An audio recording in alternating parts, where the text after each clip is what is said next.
So this is the stability ball leg curl. And I first want to start off by saying that the bigger the ball, the easier it's going to be. The smaller the ball, the harder it's going to be. So I recommend starting with something, a little bigger if you're new to this exercise and working your way down. You can work your way down to one of those like smaller medicine balls or something like that. But for the setup position of this exercise, you want to start with your feet on the back side of the ball. Okay, some people will start like this, but you don't want to do that because when you roll in, your feet are going to fall off the ball. So start so that your calves, the lower portion of your calves, are on the ball and your feet are more on the back side. From there, point your toes towards your head. Okay, that's going to prevent you from cramping up in your calves.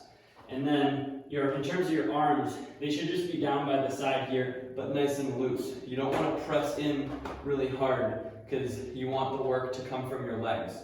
So when you're down here, you're going to bridge up so that you have a straight line from your shoulders to your feet.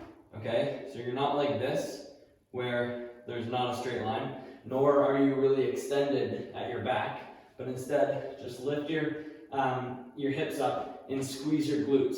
Okay, that's going to create that straight line. From there, you're going to curl in, you're going to curl back out, in and back out. The slower you go, the harder it's going to be. Okay, so don't rapid fire these repetitions. Instead, go at a nice, slow and controlled pace. Now, the most common mistake that people make is they drop their hips when they're going in and out. Okay, so when you bridge up like this and you come here, the most common mistake is to let your hips fall as your feet go out. But you don't want to do that. Instead, you want to keep your hips nice and high and squeeze your glutes. That's really going to make you feel all that stress in your hamstring. And you can even do that you can even try the difference when you're doing it on your own.